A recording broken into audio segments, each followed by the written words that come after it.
Xomaney o'ldi, Eron millionlarni motamga safarbar qilmoqda. Ali Xomaney vafotidan so'ng Eron bir haftalik ommaviy motam marosimlariga tayyorgarlik ko'rmoqda. Reuters xabariga ko'ra, Tehron bu tadbirlarni nafaqat diniy marosim, balki Islom Respublikasiga xalq sadoqatini namoyish etadigan katta siyosiy sinov sifatida ko'rmoqda. Ma'lumotlarga ko'ra, Xomaney AQSh va Isroilning Eronga qarshi urushi boshlangan paytdagi dastlabki zarbalarda halok bo'lgan.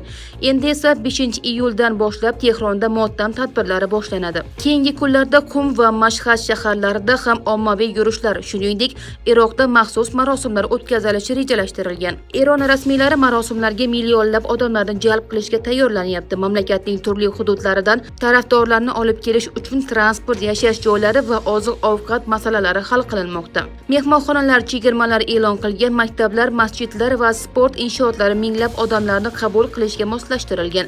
Avtobus va temir yo'l qatnovlari ham aynan motam tadbirlariga moslab qayta tashkil etilmoqda.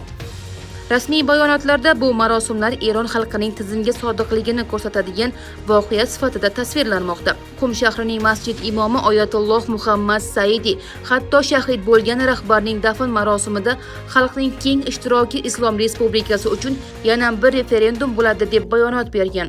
Ammo masalaning ikkinchi tomoni ham bor. Reuters ma'lumotlariga ko'ra, tashqi tomondan namoyish qilinayotgan birlik ortida jamiyatdagi charchoq va norozilik kayfiyati ham yashirinib turibdi. So'nggi yillarda Eron aholisi iqtisodiy qiyinchiliklar, sanksiyalar, inflyatsiya va siyosiy bosimlardan jiddiy holda charchagan. O'tgan yil oxiri va bu yil boshida narx-navoning oshishi sabab ommaviy namoyishlarga olib kelgan.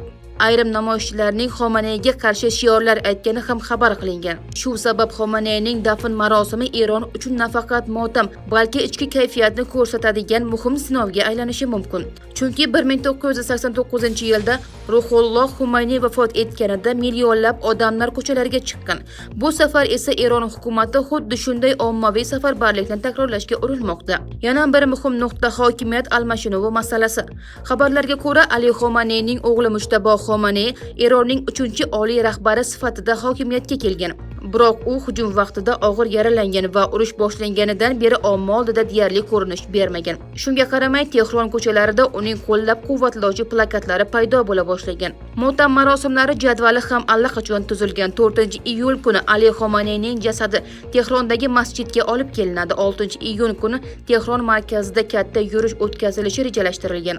8-iyul kuni Iroqning Najaf va Karbalo shaharlarida Eronning mintaqadagi Shia ittifoqchilari ishtirokidagi motam marosimlari bo'lib o'tadi.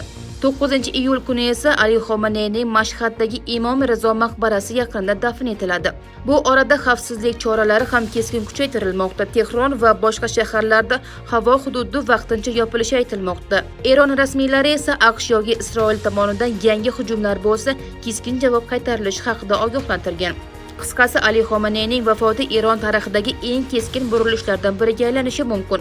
Oldinda nafaqat ulkan motam marosimlari, balki yangi rahbar atrofida shakllanadigan siyosiy muhit, xalq kayfiyati va Eronning keyingi yo'nalishi bo'yicha ham jiddiy savollar turibdi.